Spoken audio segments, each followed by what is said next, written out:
You are, your name? Esequiel Salazar. From, born where? In Milwaukee. Milwaukee. And what was your first experience with the Manhattan Project? First experience was when I got a job with Robert E. McKee, and they used to send this big 6x trucks to pick up the workers in Milwaukee and bring them through Española, pasábamos por Pajarito, and into Los Alamos. How old were you when you first worked in Los Alamos? And what year? Well, I went there when I was very young. I traveled going to Los Ojos de San Antonio with my dad. He has rheumatism, and so we'd go in our wagon. We'd go across Los Alamos and through the different valles, el Valle Grande, el Valle Toledo, el Valle San Antonio, and they had hot springs there, and it was good for the rheumatism for my dad. So we'd stay there usually a week and a half, and so we used to come to Los Alamos, and of course the CC camp was working on the roads and the parks and stuff like that, and it was an experience for me.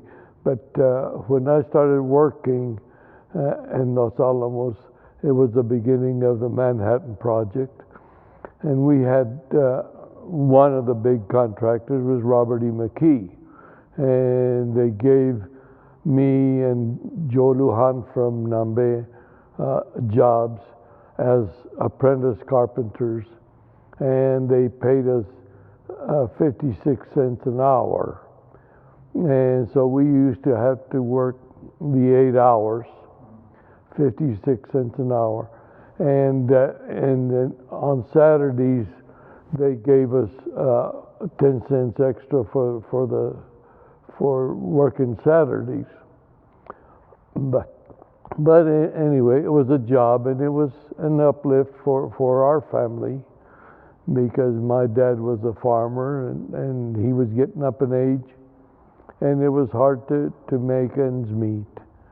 But I would turn over the money that I got every week to my dad and to help the family. And that's the way I was brought up. Did you make any more than 56 cents an hour while you were at Los Alamos as an apprentice carpenter? Yeah, then we got raised up.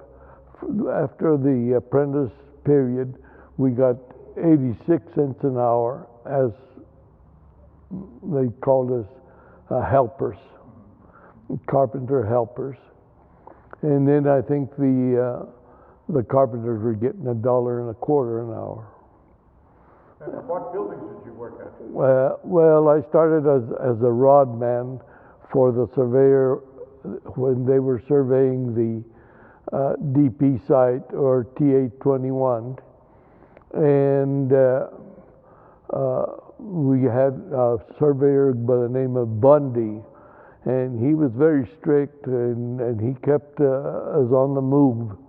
And we had some surveyor crews coming in from El Paso, and they were Spanish guys, and they knew their way around too, and they apparently graduated from college, you know, and they were surveyors, and they surveyed the site completely, the first buildings, building 1, building 2, 3, and then building 2, of course, was a special building because it was a lot of metal in the building. It was also a high building.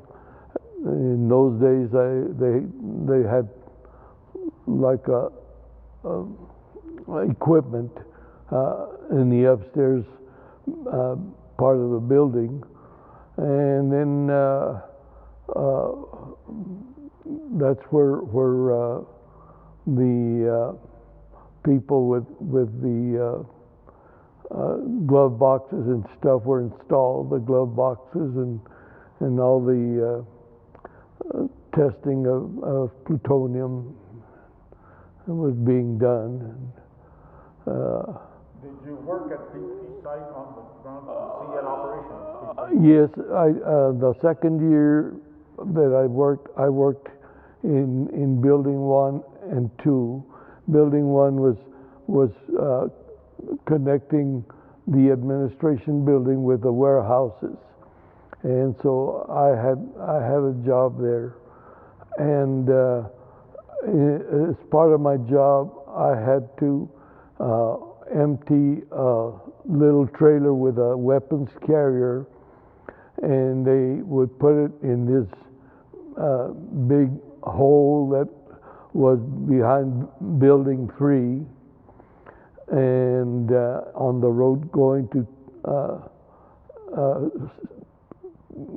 DP site, East DP, and there was more buildings there, and I didn't know too much about it, but emptying that little trailer with contaminated fluids that came out of the test area you had to use real heavy gloves, and you emptied the liquid. It was liquid form, and then you hung up your hose behind the little trailer and the weapons carrier and move it to the front of the building 2. That's where it was parked. So I worked there, and there was a few other areas that I worked. I worked in warehouse 10, and that's the warehouse where I used to hand out the gloves, the booties, and the stuff that was used by the people working in the two aforementioned buildings, and so I got acquainted with the project, and of course we didn't know what they were really doing. It wasn't up to us, but it was strange materials that we were using. Was there a big concern about health at that time? Health monitoring, radiation? No, it wasn't too much there at that time. I think the dosimeters came by maybe a year and a half later, and but they used to use lab coats and extra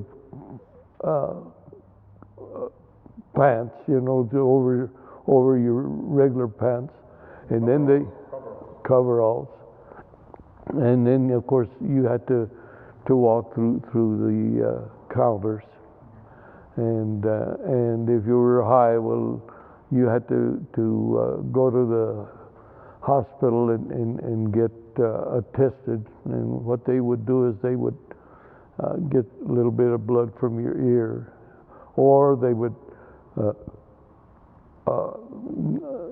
check your mouth and get some sputum and whatever. I don't know what they really did. And what about security? How was security at that time? Security was, of course, military police, and they checked you going in, going out, and I had to make trips going to S-Site, and going to S-Site, of course, you had to go down the canyon. There was no bridge or anything like that, and you had about 4 military police stations where they checked your badge and make sure that they took your name down, badge number, and then you had so much time if you were driving a vehicle to get from one station to the other. And in case that you had a problem or something, they'd come and look for you in a hurry. And then going into the exclusion area in that site, it was the same situation. You had to go through different MP stations, military police stations. They check your badge, and of course by then you had those scimitars, and always it was very secret, very secure. Were you on the premises when they tested the bomb at Trinity Test? Yeah, I was working at Los Alamos that day that they dropped the bomb in Alamogordo. Was there any reaction from the workers? Oh yeah, there was a kind of celebration that night, and as a matter of fact, they ran the buses to Santa Fe, and this fellow that was working with me and I decided to go to Santa Fe and celebrate, and we went in the buses, and we had the afternoon off, and that's when we found out that the test in Alamogordo had been successful. And then, what was the reaction after the war ended, after the dropping of the 2 bombs on Japan? Well, I happened to be in the service, and I went to Japan, and The reaction at Los Alamos? at Los Alamos. Were you there? Well, yeah, I was there after the bomb was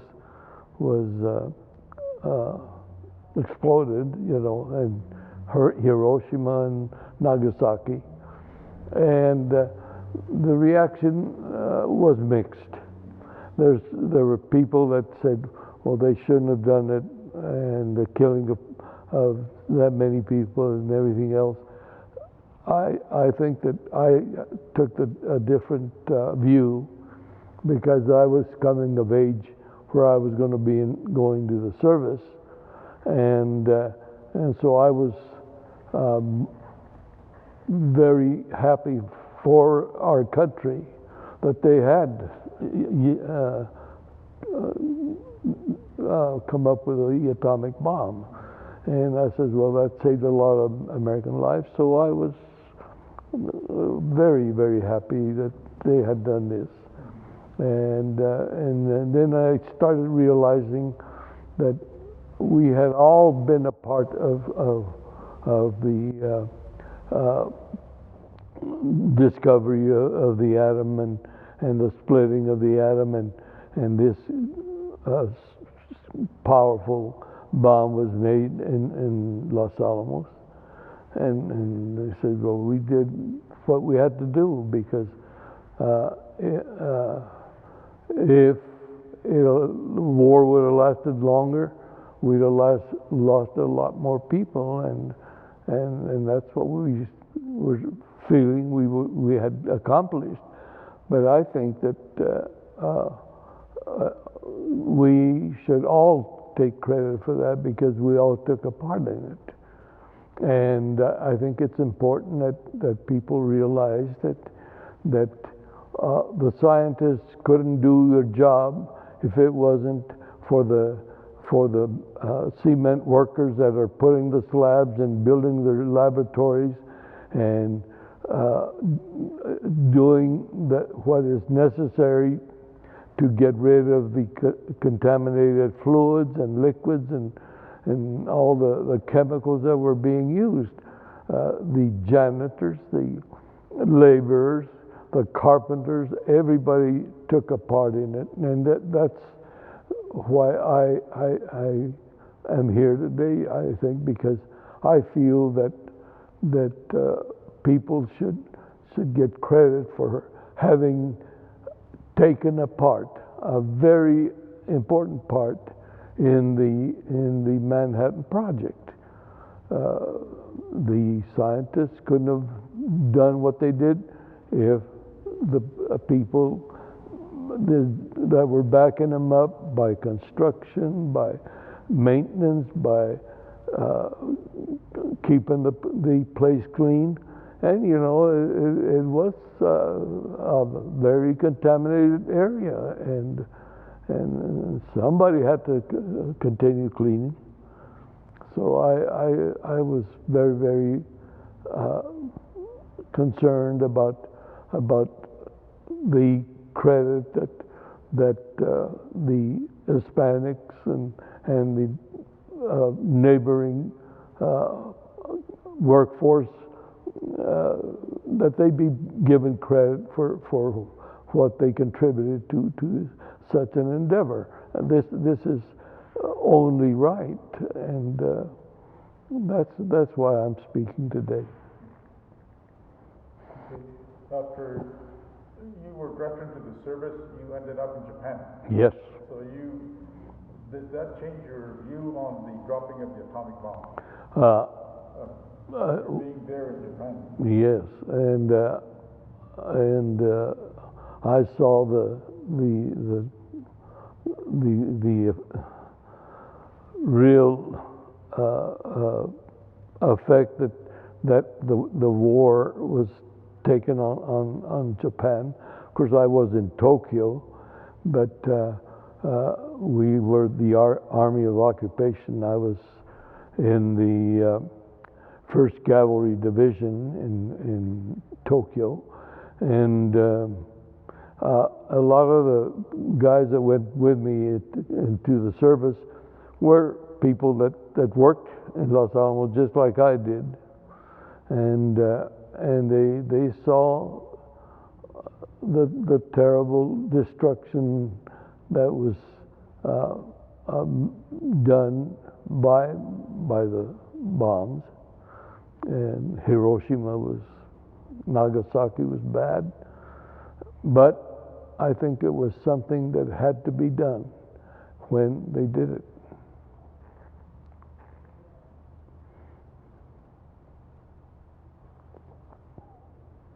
Okay, after you came back from the military, you again went to work at Los Alamos. Yes. Okay.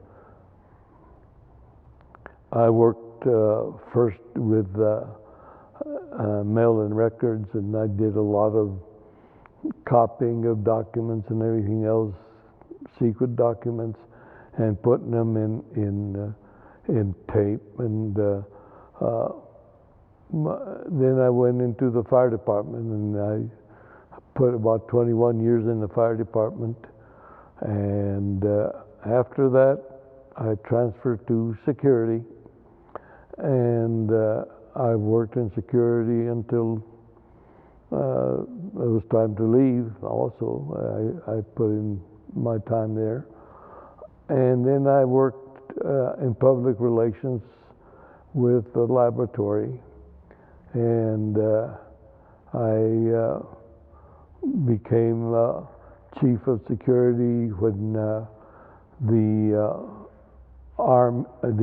Atomic Energy Commission turned in the security force and turned it to a contractor, and I was the interim security chief, and I started helping them do the transition of the force. I started with 18 people, and then I graduated to 26, and I graduated to 40, and I graduated to 76 was the last figure that I remember I had in training and getting these people with uniforms and learning their job. What contractor was this? It became Mason and Hanger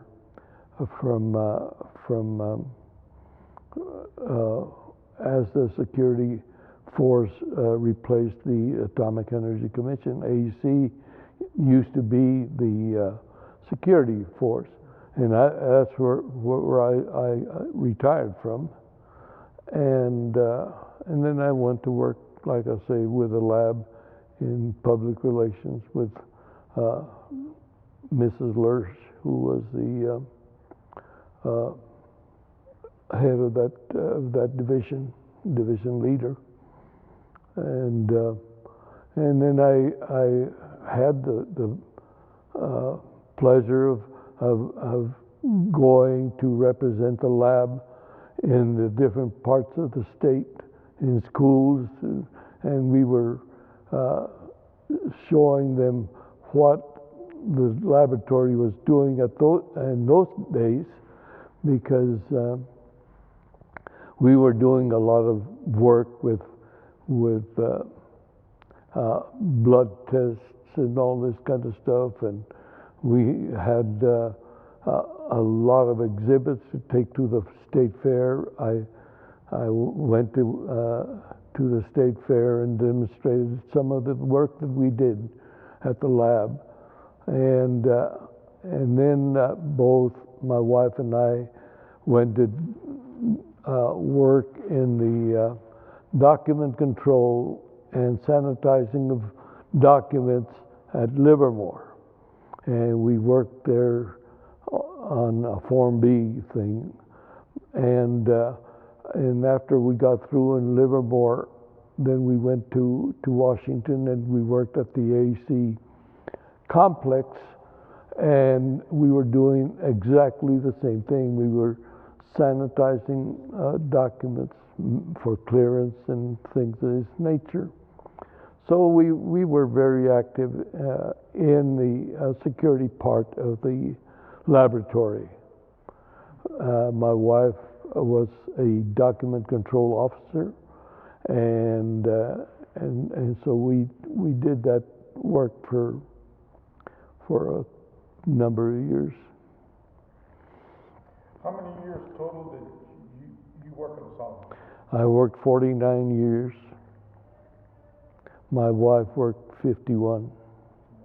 So between you and your wife, you gave a total of 100 years of service. Yes. And your children, are any of your children continuing to work at Los Alamos and contributing to the project? Yes. All my sons are working there and work there. Now one of them is working at Sandia, and he is program director at Sandia, and he is in charge of the shield missiles that are being installed all over the world. As a matter of fact, he happens to be in Hawaii at this moment that I'm talking about, but a lot of work has been done by him in Alaska and Kodiak Island, and that's where one of our bases is. He travels to the Netherlands, he travels all over, and he works for Sandia, but the other ones work for Los Alamos. They work for the new outfit that's got, but they had worked for the lab, and both husbands and wives worked for the lab, and we have a history of contributing to this programs, and I think that my sons also worked at like CMR building at TA-55. They work with plutonium and uranium, whatever they do there. And but it's been an interesting life.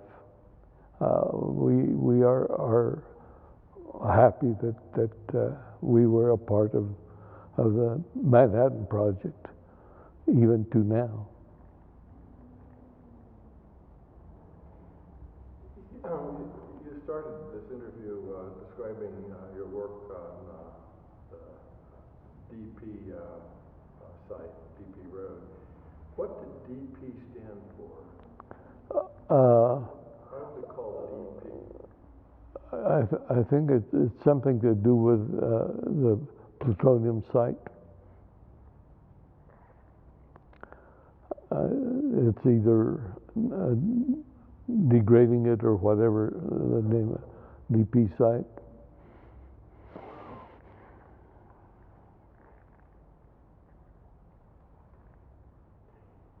Before we started the interview, you were talking about Brown and Root, and they were trying to destroy unions up here. Yes. Could you tell us the whole story of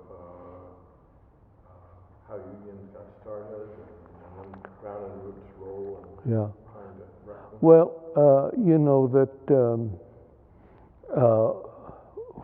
when the Manhattan Project first started, of course, we were involved in another conflict, but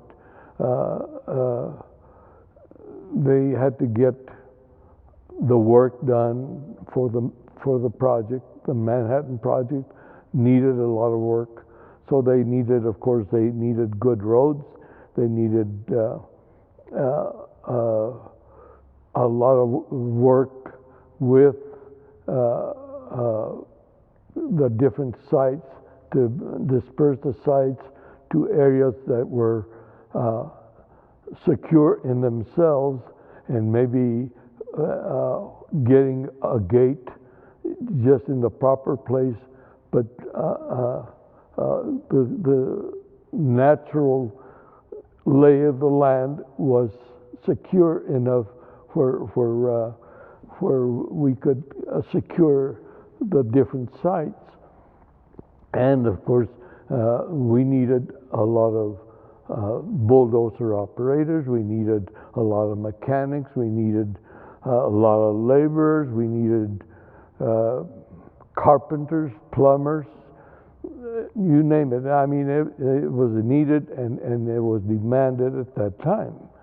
The nature of this project was time was of the essence. You had to do things whenever some person that says, well, I need this type of a building, and we had to be able to put that kind of a building. So it was a lot of people that were involved, all going the same direction supposedly, and so then of course the laborers wanted to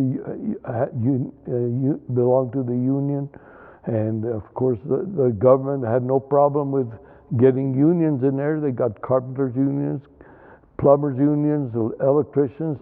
They got the Reynolds Company as the main electrical contractor. Brown and Olds was a plumbing contractor. Robert E. McKee was a building of buildings, laboratories, etc. Sun come over and they built the living quarters for the army and the WACs and the nurses, and they built the hospital, and so there was a lot of movement. But in those days, they respected the unions, and I belonged to the Operating Engineers Union. And when we had Laudermilk doing the main road, because of the terrain, it was just very difficult to get a road up there. But he managed to do it. And then we came to the top of the mesa, and another job had to be let out. Well, Brown and Root put in for it, and apparently outbid Laudermilk, and so it was on top of the mesa, and then they went ahead and built this road and got it, and then of course they got the strip for the airport, and there was a conflict between the labor unions and the non-labor contractor. and but politics sticks his head there, and Brown and Root finished the job, and a lot of labor problems resulted, and finally Brown and Root pulled out, and they didn't bid anymore. And well, it's one of those things, because see, besides making the roads up to Los Alamos, you still had to make the roads to Pajarito and through El Rancho. So all those roads had to go, and they went to contractors, and the state had to participate. And once the state participates, that's a different story. I mean, they get contractors and they start building the roads. But I remember when we were going to work up at Los Alamos that we were in this flatbed trucks, and there was maybe 25, 30 people from the valley that were going in this through Espanola, and we had to go through the loops. It was a dirt road. We didn't have blacktops in it, and it was something funny. The driver was a little careless and driving a little too fast. You know, you kind of lose your your seat there a little bit. But it was done well. I think that all in all, the Manhattan Project was a great success, but I think that the great success comes from the sweat of everybody that's involved: the laborers, the janitors, the electricians, and it's something new, you know, because the amount of electrical power that has to go to certain buildings is different from an ordinary building, and everything was new to us too, and we all cooperated and did what we had to.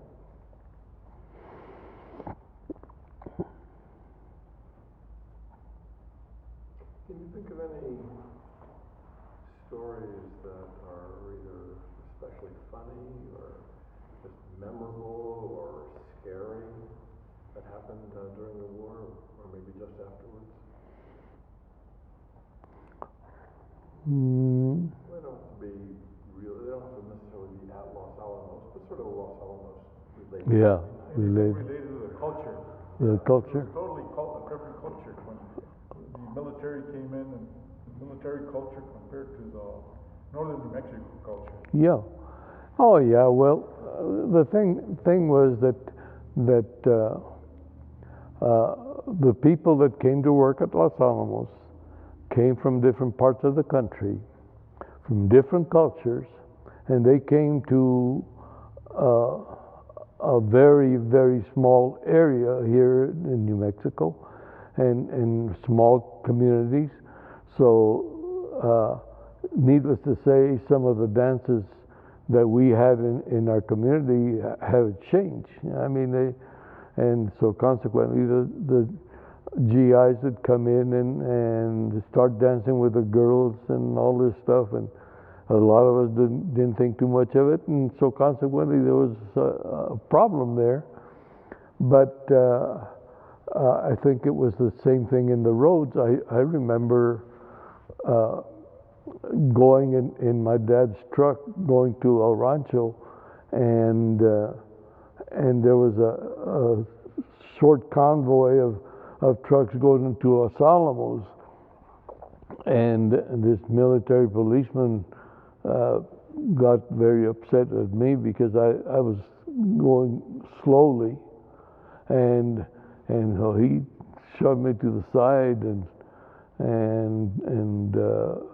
I had to pull off, and they got in and they drove through. I mean, and there's nothing you could do because they had, even in Milwaukee, they had a couple of MP stations there just to direct traffic and stuff like that.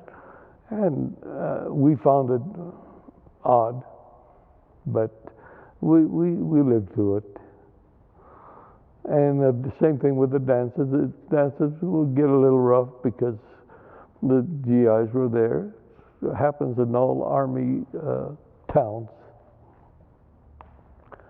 But I think that all in all, I think everything went well.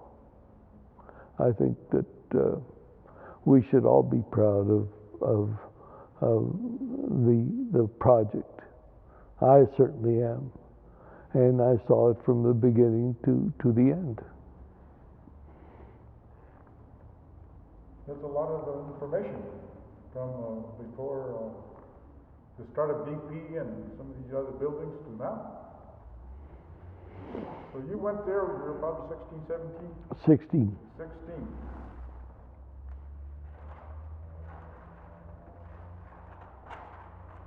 And that was 1943, 44? Well, that started in 43. 43. Yeah.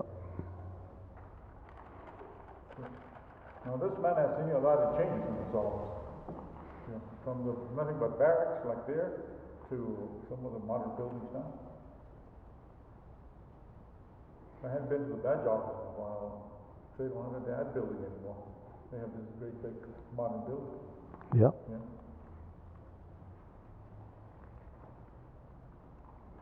Well, you know that one of the first things that had to be installed was the guard station at the bottom of the second mesa before you got up to the main mesa, and they would come down and take us in buses from the main MP station, and then take us into the fenced area.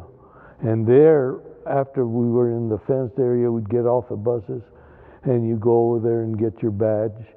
And in those days, we didn't use the badge so much as we used the washer. It had the number assigned to you, and you throw the little washer in the slot, and that was for your laborers, and the timekeepers get your washer in the afternoon and give you 8 hours credit. But it was hard doing in those days.